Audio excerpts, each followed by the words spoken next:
नमस्कार, मैं रवीश कुमार। बिहार में विपक्ष वोट चोरी के खिलाफ सड़क पर उतरा हुआ है और संसद में मुख्य चुनाव आयुक्त के खिलाफ महाभियोग की तैयारी शुरू हो गई है। वोट चोरी को लेकर अगर आप विपक्ष की सक्रियता देखें तो कई मोर्चों पर लड़ता हुआ नजर आ रहा है। 83 साल के मल्लिकार्जुन खड़गे सासाराम में रैली के बाद अगले दिन संसद परिसर में समाजवादी पार्टी के साथ हलफनामे की कॉपी लेकर मुख्य चुनाव आयुक्त के झूठ को उजागर करने लगे। 13 अगस्त की अनुराग ठाकुर की प्रेस कॉन्फ्रेंस बीजेपी के लिए अब बोझ बन चुकी है। बीजेपी सक्रिय नजर नहीं आ रही।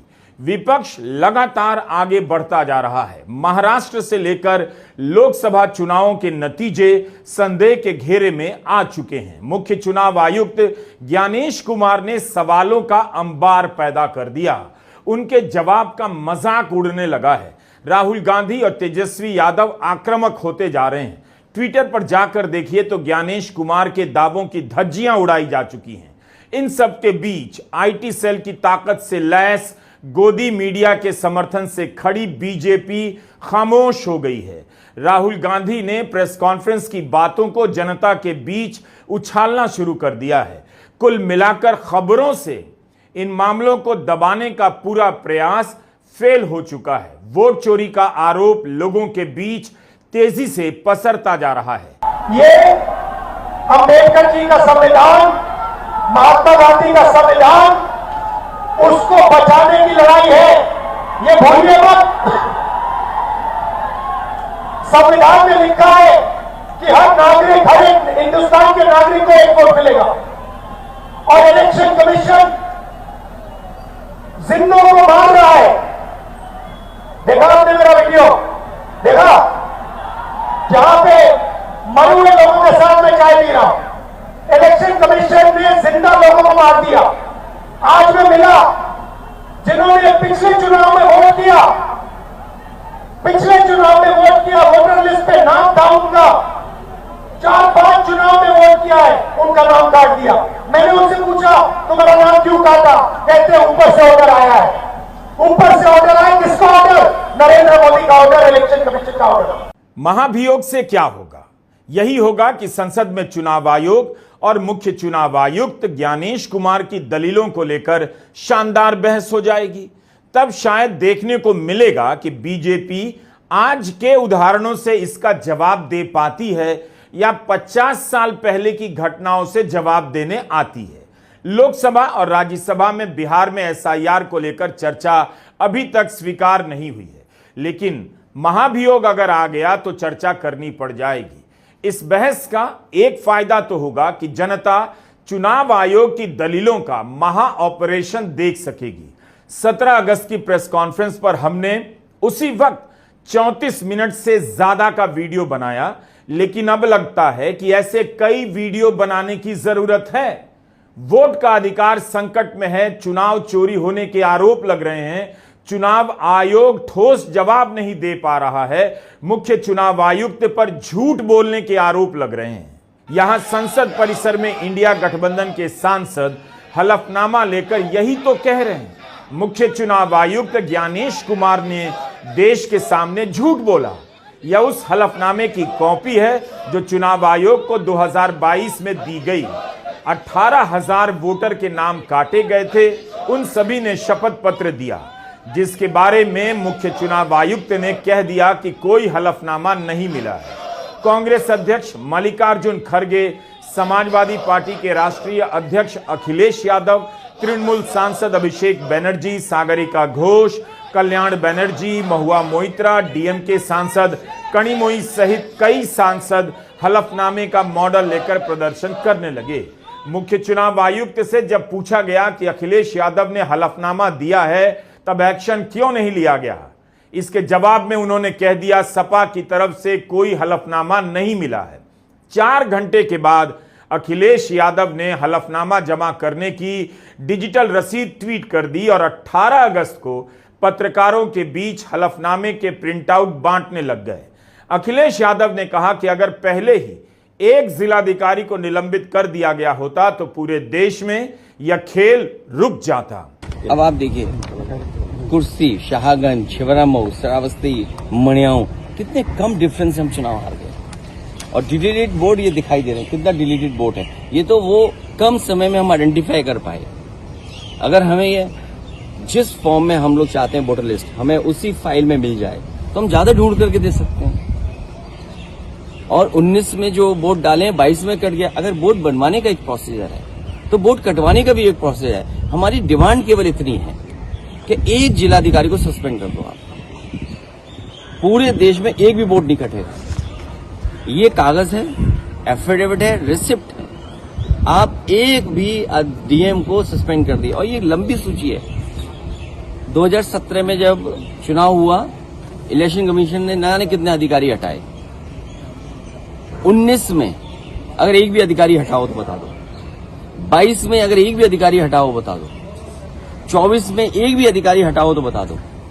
और उससे पहले अगर सरकार दूसरी थी, समाजवादी पार्टी की थी, आप पता करिए कि कितने अधिकारी हटाए गए। डीजीपी हटाए गए, होम सेक्रेटरी, न जाने कितने अधिकारी हटाए गए। लेकिन जब से बीजेपी की सरकार उत्तर प्रदेश में आई है, तब से एक भी अधिकारी नहीं हटाए, एक भी शिकायत पर किसी अधिकारी को नहीं हटाया गया। आखिर क्यों? इलेक्शन कमीशन इसका मतलब यह है कि बीजेपी का ज्यादा कहना मानता है। हम अगर शिकायत करें, उस शिकायत पर कोई कार्रवाई नहीं होती है। बीजेपी की एक विधायिका छिबरामऊ, उन्होंने अपने बूथ पर 400 फर्जी वोट बना रखे थे। 400 वोट, सोचिए आप, एक बूथ पर 400 फर्जी वोट। हमने अपने कार्यकर्ता लगाया, जिम्मेदारी से काम किया, वोटर लिस्ट में ढूंढे, 200 से ज्यादा वोट कटवाए हमने, 200 से ज्यादा एक बूथ पे। अगर ये एक्सरसाइज जो पॉलिटिकल पार्टी कर रही है, ये एक्सरसाइज इलेक्शन कमीशन भी तो करे। 17 अगस्त को चुनाव आयोग की प्रेस कॉन्फ्रेंस से पहले ही अखिलेश यादव ने ट्वीट किया, अभी तक सपा के हलफनामों का जवाब नहीं आया है। अखिलेश लिखते हैं कि चिट्ठा लंबा होता जा रहा है, जिनकी करतूतों कारनामों का उनका जवाब भी ना आया अब तक हमारे हलफनामों का। प्रेस कॉन्फ्रेंस में जब जवाब आया तो समाजवादी पार्टी सन्न रह गई कि मुख्य चुनाव आयुक्त ने हलफनामा मिलने से इनकार कैसे कर दिया। मुख्य चुनाव आयुक्त सबके सामने इस तरह झूठ कैसे बोल सकते हैं? आपने कहा कि बार बार कहा कि आपको दो सवाल पूछिए। अगर देर से आप देते हैं, आप सवाल उठाते हैं तो आपको एफिडेविट देना पड़ेगा। अखिलेश यादव ने 18,000 नामों की एफिडेविट दिया हुआ है। ये राजनीति में बार बार सवाल उठ रहा है कि आपने उसका जवाब नहीं दिया। आप भी आरपी एक्ट की दुहाई देते हैं और संविधान की। तो 2024 के लोकसभा चुनाव के बाद बीजेडी ने यह कहा कि उन्होंने हलफनामा देकर उड़ीसा में मतदाता सूची में गड़बड़ी की शिकायत आपसे की थी, तो उसमें अब तक क्या कार्रवाई हुई है, वो अगर आप बता सकें तो सही होगा। ये बात कही गई कि किसी एक राज्य से, उड़ीसा से या उत्तर प्रदेश से कुछ शिकायतें की गई। बात वहीं की वहीं है। चुनाव हारने या जीतने के बाद जिस मतदाता सूची पर चुनाव हुआ, उसके ऊपर बिना हलफनामा दिया गया, ये बात ठीक नहीं है। हलफनामा दिया गया, ये बात ठीक नहीं है। हलफनामा दिया गया, ये बात ठीक नहीं है। बिना हलफनामा दिए, बिना ओथ दिए, सिर्फ एक पत्र लिख कर अगर हमारे बूथ लेवल ऑफिसर्स और एसडीएम्स और डीएम्स इनके कार्यशैली पर अगर कोई प्रश्न चिन्ह लगाता है तो ये गलत है। ज्ञानेश कुमार ने ऐसा क्यों कहा? समाजवादी पार्टी तो हलफनामा और उसकी रसीद लेकर खड़ी हो गई है। अब जवाब दें या स्वीकार करें कि उन्होंने झूठ बोला है। ज्ञानेश कुमार ने राहुल गांधी से कहा, 7 दिनों में हलफनामा नहीं दिया तो आरोप निराधार मान लिया जाएगा। यह कौन सा कानून है कि हलफनामा नहीं देंगे तो आरोप निराधार मान लेंगे? चुनाव आयोग के किस मैनुअल में लिखा है? एफआईआर कर सकते थे, शायद इसलिए नहीं करने गए क्योंकि कोर्ट में सबूत देना पड़ जाता, या अब सबूत बचा भी ना हो। कुल मिलाकर देश की जनता कंफ्यूज हो गई है। अगर कोई नेता हलफनामा नहीं देगा तो क्या चुनाव आयोग वोट चोरी होने देगा? फिर आयोग किस लिए है? अगर किसी राजनीतिक एजेंट को मिलाकर वोट चोरी कर ली गई तो क्या चुनाव आयोग चोरी होने देगा?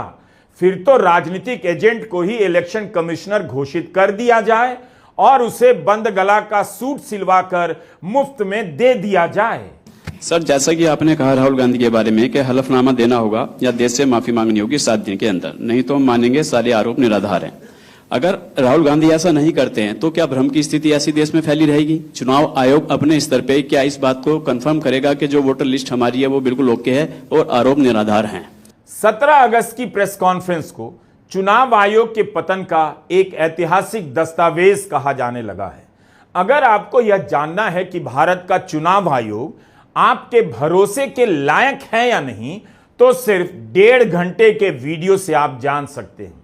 इसके लिए आपको 3600 साल तक बैठकर सीसीटीवी फुटेज नहीं देखना होगा। 2024 के लोकसभा चुनाव में मतदान के बाद आंकड़ों को लेकर कितने सवाल उठा करते थे, आप याद तो कीजिए। यह एक दिन का मामला नहीं है।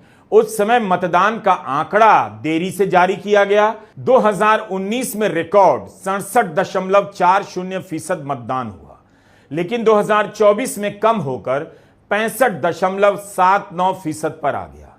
इतने प्रचार प्रसार के बावजूद मतदान कम हुआ। सबसे कम वोटर टर्नआउट बिहार में रहा 56.19%, जबकि बिहार में 2019 के मुकाबले मतदान बूथों की संख्या में सबसे ज्यादा वृद्धि की गई थी। पोलिंग बूथ बढ़े तब भी वोटिंग इतनी कम। हमने लोकसभा चुनाव के समय इसी तरह की शिकायतों को लेकर एक वीडियो बनाया था। मामला उत्तराखंड का था। 20 अप्रैल को पहले चरण के लिए मतदान हुआ था और उसी समय के वीडियो का यह हिस्सा आप देखिए। कहीं 0% मतदान, तो कहीं 5 से 8% तक कम मतदान, तो कहीं मतदाता सूची से ही लोगों के नाम गायब। ये चुनाव वोट डालने का हो रहा है या वोट नहीं डालने का चुनाव है? गर्मी को जिम्मेदार बताया जा रहा है, मगर यह भी बहाना लगता है। हम इस वीडियो में उत्तराखंड, बिहार और राजस्थान की भी बात करने वाले हैं। 2019 की तुलना में 102 सीटों पर मतदान कम हुआ, बढ़ा नहीं। अगर राज्यों के हिसाब से देखिए तो बिहार, उत्तराखंड, राजस्थान में मतदान काफी कम हुआ है। नागालैंड में तो 6 जिलों में 0% मतदान हुआ है। क्या यह कोई सामान्य घटना है? एक एक वोट की कीमत बताने वाले इस लोकतंत्र में जब 15 मतदाताओं के नाम सूची से कटते हैं तो उसकी खबर दैनिक जागरण में कोने में छपती है। यह नैनीताल लोकसभा सीट की खबर है। अमृत विचार अखबार में कम से कम इसे बढ़ाकर छापा गया है कि आनंदपुर गांव में 15 मतदाताओं ने अपना नाम सूची में नहीं पाया। क्या चुनाव आयोग इनके पास एक एक वोट के महत्व के नाम पर दोबारा जाएगा और वोट लेगा? अमर उजाला ने तो लिखा है कि 15 लोग जब वोट डालने गए तो उनका नाम मरे हुए लोगों की सूची में था। इस तरह की कमियां कैसे रह जाती हैं? क्या यह किसी घोटाले के समान नहीं? यह बात पूरी तरह झूठ है कि समय पर मतदाता ने, राजनीतिक दलों ने, उनके एजेंट ने या मीडिया ने मतदाता सूची को लेकर मतदान में गड़बड़ी से लेकर मारपीट की शिकायतें नहीं की। यह बात पूरी तरह से झूठ है। आपका वोट चोरी हो रहा है, आयोग जवाब नहीं दे पा रहा है। यह वीडियो जितना भी लंबा हो आपको देखना चाहिए, ठीक से याद कर लेना चाहिए। हमने लोकसभा चुनाव के समय आपको एक और वीडियो में बताया था कि यूपी में मतदान के समय गोदी मीडिया चुप हो गया, सन्नाटा। उन जगहों से कवरेज बंद सा हो गया जहां पर धांधली चलने लगी, मारपीट होने लगी। लेकिन समाजवादी पार्टी ने जगह जगह से वीडियो ट्वीट कर चुनाव आयोग को पूरी तरह एक्सपोज कर दिया। आयोग ने खुद से नहीं किया, मीडिया ने नहीं किया, सपा ने ही किया। आप समाजवादी पार्टी के ट्विटर हैंडल पर जाकर इसका तुलनात्मक अध्ययन कर सकते हैं। मुख्य चुनाव आयुक्त की प्रेस कॉन्फ्रेंस से भले आयोग से जुड़े सवालों के जवाब नहीं मिले, लेकिन एक बात का जवाब मिल गया कि प्रधानमंत्री नरेंद्र मोदी 11 साल में एक भी प्रेस कॉन्फ्रेंस क्यों नहीं कर सके। इस बात का एक संदर्भ है। आरोप केवल चुनाव आयोग पर नहीं है, मोदी सरकार पर भी है कि दोनों ने मिलकर वोट चोरी की। चुनाव आयोग की निष्पक्षता को प्रभावित करने के लिए नियम कानून में बदलाव किए। 17 अगस्त की प्रेस कॉन्फ्रेंस की सबसे बड़ी नाकामी यह रही कि ज्ञानेश कुमार मोदी सरकार का भी बचाव ना कर सके। उनके जवाबों से मोदी सरकार भी घिर गई और जनता देख सकती है कि वोट चोरी को लेकर चुनाव आयोग के जवाब कितने लचर हैं। आपने कल एक आखिरी चीज कहूंगा एक स्तर पर उनके अंदर राजीव जी आ गए थे पुराने वाले, शायराना अंदाज में बोला